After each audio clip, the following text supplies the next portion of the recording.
I have about 5 main things that I want to focus on that are really important to know in your 20s. The first thing is that we're always told to save our money. And for a long time, my mindset was, well, what am I saving up my money for? Like,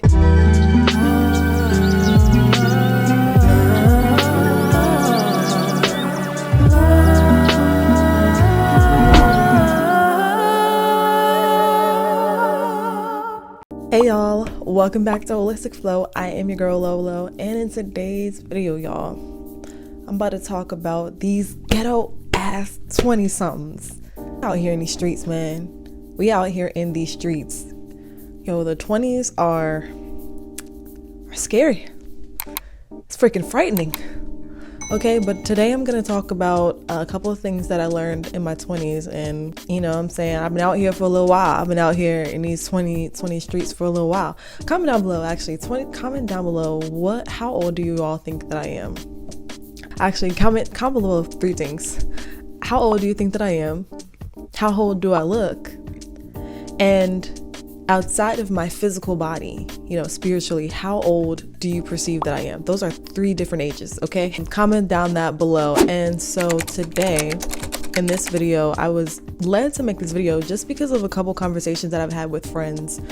And lately, it's been feeling like there's a lot of things changing in this age. As either millennial, if you're older 20, you're a younger millennial, or if you're a younger 20, then a Gen Z. Either or, we're sort of in this in-between stage. There's a lot happening just in this age. Not in the 20s, but in life. There are a lot of financial things happening in the world that are changing the way that we see finances and changing the way that we view work, changing our social lives. There is this whole AI revolution that's going on that is freaking frightening. It's so frightening. But in the same token, there is good and evil. There is right and wrong. There's black and white. And so all of these things work together. And the 20s is not all bad. There are some things that I learned that I wanted to share to encourage everybody else, my fellow 20-somethings, because there's people who are 30, 40, 50, 60, ain't figured it out yet. It's not that we're supposed to have things figured out or on the way there. We are simply along for the ride, and it's a freaking roller coaster of a ride. And it gets real. It gets really real. The first thing I'm gonna say is that there's a lot of expectation because we are in the age of the influencer. The age of influencer is what I like to call, and it's describing this influence that media has, social media, really, because you ever get text neck? Text neck is a real syndrome. It's a real thing.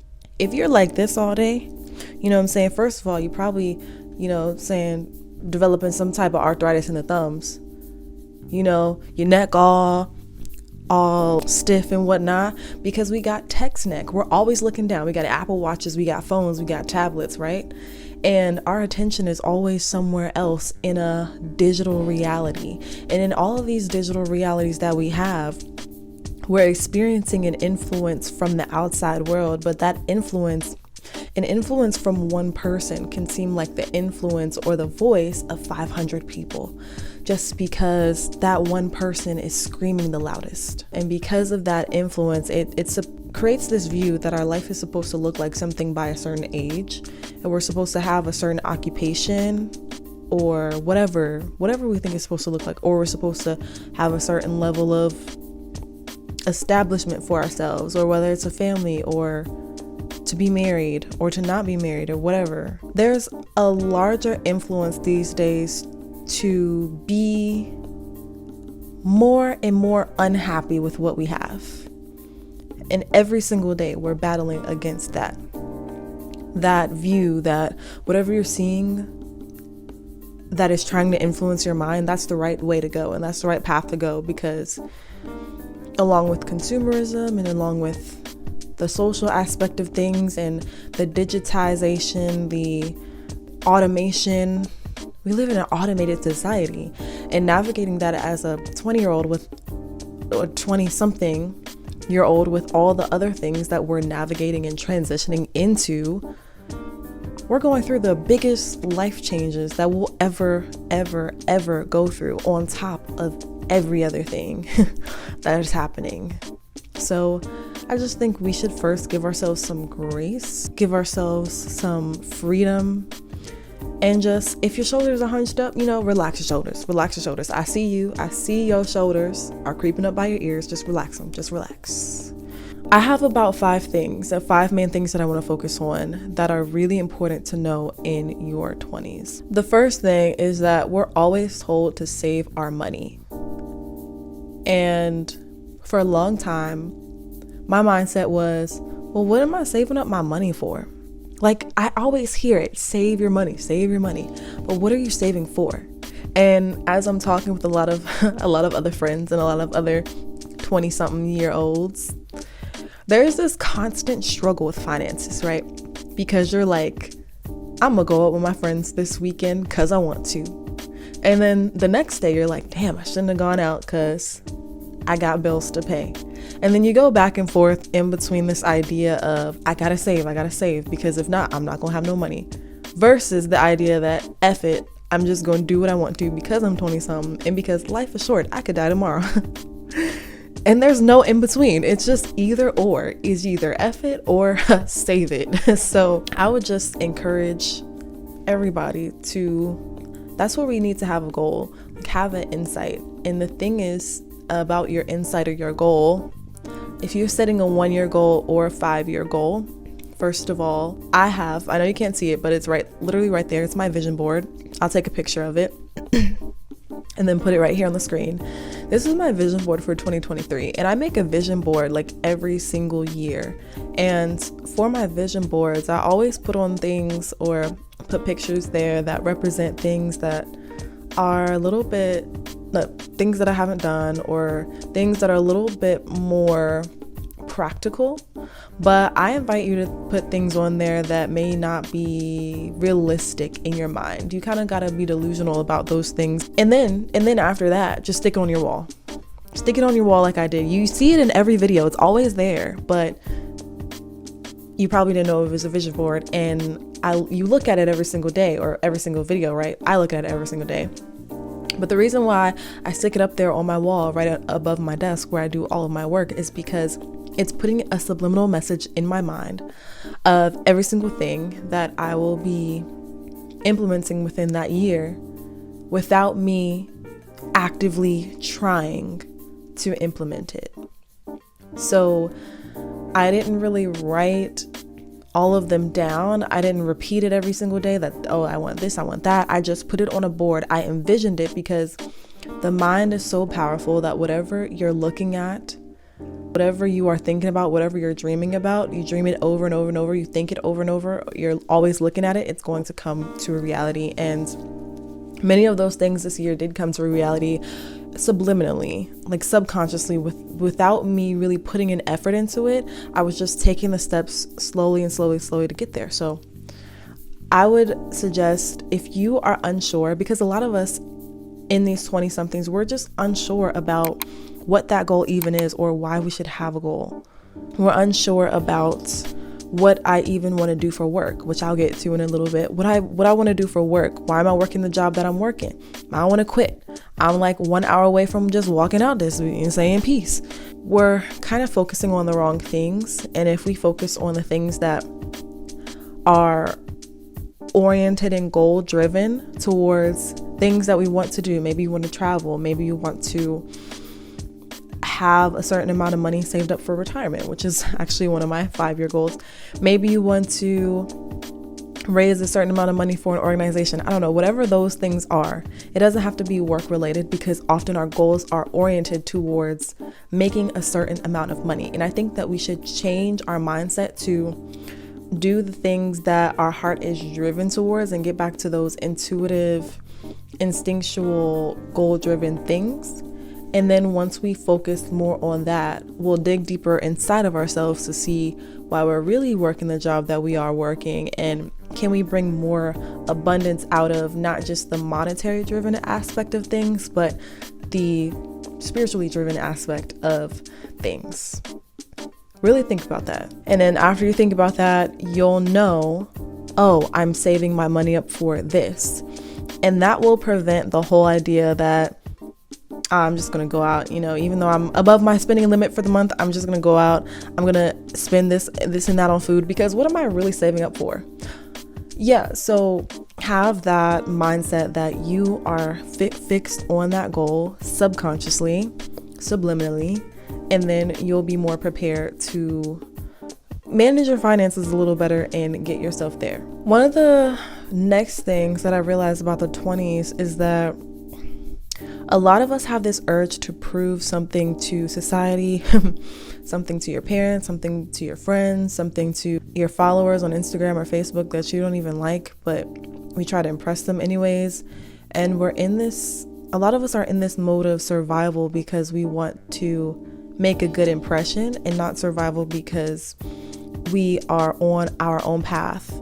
And to that, I would suggest keeping your eyes on the prize. So if you followed kind of tip or step number 1 to have your goals driven from a inside perspective and not an outside influence, because we are again in the age of the influencer, then we'll be more prone to using the tools that we have, the skill set that we have, the mindset that we have to build a life that is off of our own joy and fulfillment, and not the things and the physical things that make us happy. And then in turn, we'll be less prone to trying to impress or prove something to our parents or to your friends who've already moved out at the age of 19, 20, 21, and you're saying, I want to move out too, just because all of my friends are moving out. It's lame that I'm staying at my parents' house.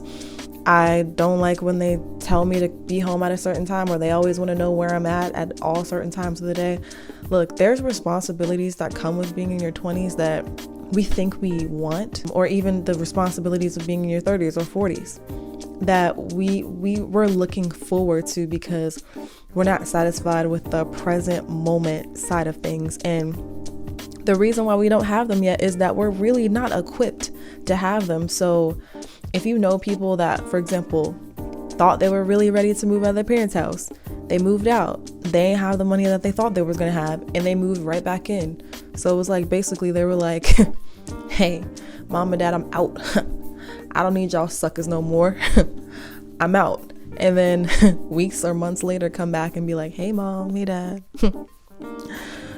my bedroom's still made up, So there are certain responsibilities that we're not even prepared for, and to humble ourselves is one of the best things that we can do in this age, because this age of the influencer is really influencing the minds of most of us and thinking that we should be at a place that is further proceed from where we are currently. And it's really messing with our ability to have joy and find fulfillment in the 20s, because this is a time where we should be having fun, honestly. Having fun, but still being safe, because at the same time, you can do one thing or make one move that changes everything and that you really can't come back from. Which leads me into the next thing. And the next thing that I want to say about being in the 20s is that you can't be behind on your path. You can never be behind. A lot of us feel like we're so behind because we have student loans. I have student loans from college that set us back. We have credit that we didn't know about, or credit that we have to pay off. We have other debt. We maxed out our credit card. We were irresponsible at one point in time and we regret it, but all of these are lessons, right? We make plans and tell people that we're gonna, I'm going to do this by this certain time, or I'm gonna have this amount of money in the bank. But then when we get there, we don't have it. And so we feel disappointed. We feel ashamed. We feel like, I failed as a 20-year-old trying to have these responsibilities. But the truth of the matter is, there's no way that you can be behind in life if there's no one in front of you. Like, there's no one on your path. Your path is your path for a reason. So there's no way that you can be behind on your path because there's no one else on your path. That's why it's your path. So just know that whatever speed, cadence you're at, yes, there's things that we do, mistakes that we make that are not serving us at the point, but every setback, hopefully we'll learn from those setbacks, and if not, we'll continue to experience them over and over and over again until we get through that setback. But once we do, and we'll learn from it, and then we won't be in the same predicament again. There's always, like, this too shall pass. Nothing ever, ever, ever is permanent, even something that we face over again in life. And the real truth is, even about things that we face over again in life, or things that keep happening, that we feel like we're stuck in this loop, we're stuck in this cycle of either financial debt, or, which is very, very common, believe it or not, financial debt during your 20s, or some type of relationship drama, or whatever it is. It's sort of like it'll be a cycle for one season, for the next season, for the next season, for the next season. But realize that if you're going through it another time, it is different than the last time. It's not exactly the same. So each time you have an option to change the outcome of the predicament. It's not the same situation, because how can it be the same situation if yesterday you were not the same person that you are today? Every single day we evolve, every single day. So you weren't the same person that you were last month. You weren't the same person that you were the month before, or the month before, or the month before. Every single day is a new day. So it's not the same predicament. It's just that we sometimes choose the same exact choices in that predicament. So just know that you're not behind. It's just a perception created by this age of the influencer. It's just a perception. Hello, Lock Kings and Queens. Do you want to develop a holistic lock care regimen that aligns with your individual beliefs? Do your family and friends just not get your decision to go on your lock journey, but you're still seeking guidance in maintaining a happy, healthy, and hydrated crown? And do you want to better understand how your hair carries negative and positive energy, so you can better know how to protect your energy and regulate your nervous system, relieve stress and anxiety, and feel overall healthier? Well, I'm truly excited to share something special with you. Are you ready to embark on a journey like no other? I present to you all Crown Connection, a 5-day nature transformation to embody your highest self through a holistic lock journey.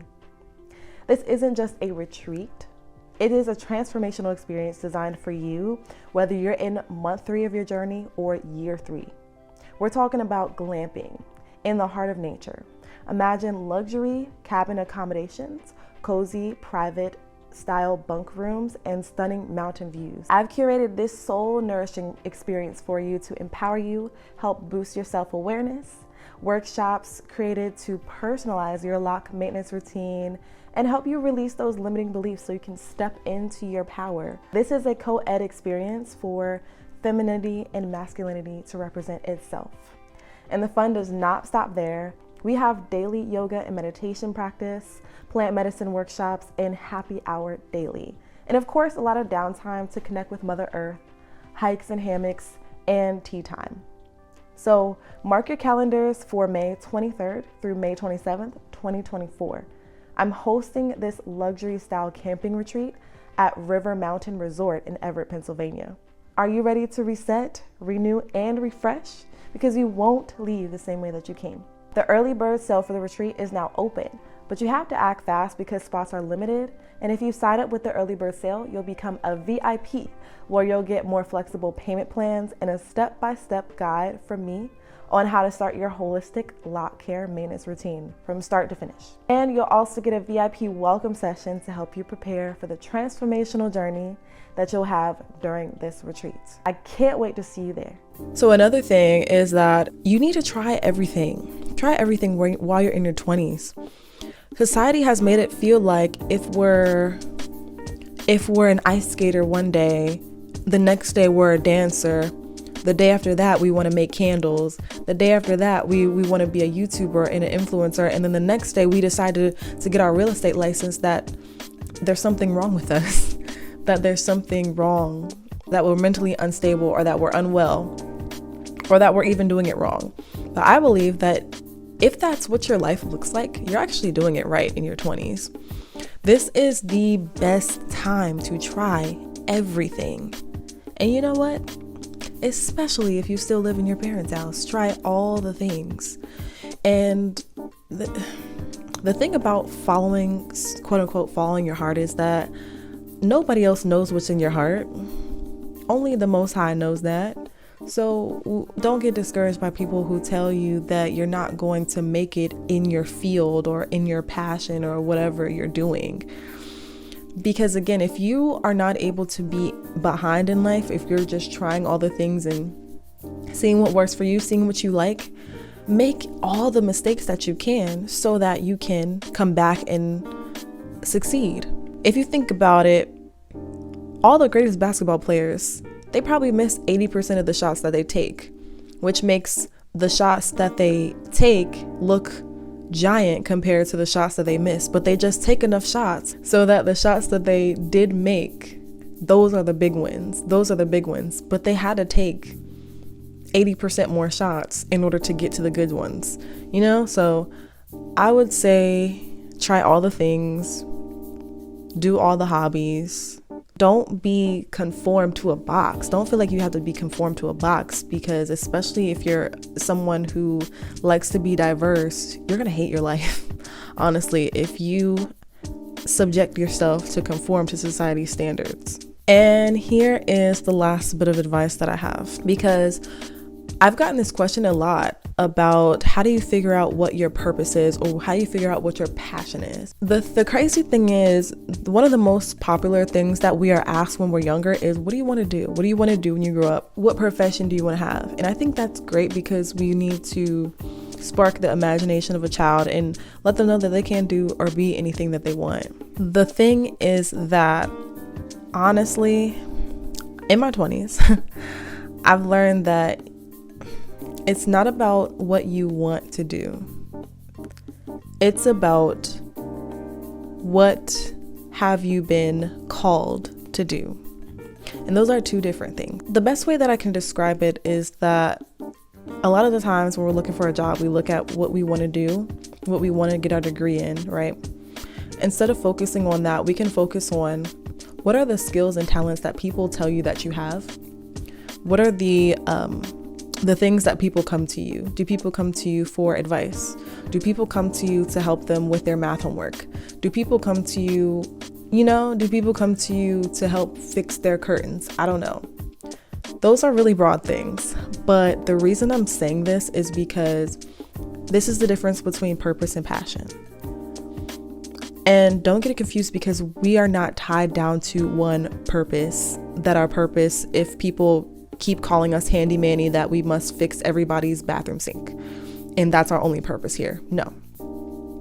What I'm saying is that you have purpose or purposes, and that you have things and skills and tasks that you are really good at, and you excel at it better than other people do. That might not be the thing that you really, really like to do. But if you're looking towards what your career will be, or if you're super confused about what the hell I'm doing in life, then you can look at, what do people come to you for? What are the skills that you have? What do you do better than everything else that you do? And start off of that foundation, because that might be your way to purpose. And once we do our purpose enough, it is one of our God-given, God-led things that we've been tasked to do that has a higher purpose than just fulfilling ourselves, because your purpose is higher than just what you like to do. It's not only for you, it's for other people too. And if you do that enough, then that will lead you to your passion. You know what I'm saying? So I don't think we should go off what we want to do, because life is full of things that we don't want to do. Do you like doing laundry? Do you like washing dishes? I don't. I just started preaching. Well, I just started preaching, okay? I don't like to do those things, but life is full of things that you don't want to do. We choose things that we can choose things that we're ultimately tasked with, and continue to do those things until you get to the things that you like to do. Comment down below what was the main thing that stuck out to you from this video for you, and give this video a thumbs up. If you want to see more like this, I'd be happy to share them, and I hope to see you in the next video. But until then, I'm sending peace your way, love your way, and joy to you, your family, and your friends. All right, y'all. Peace.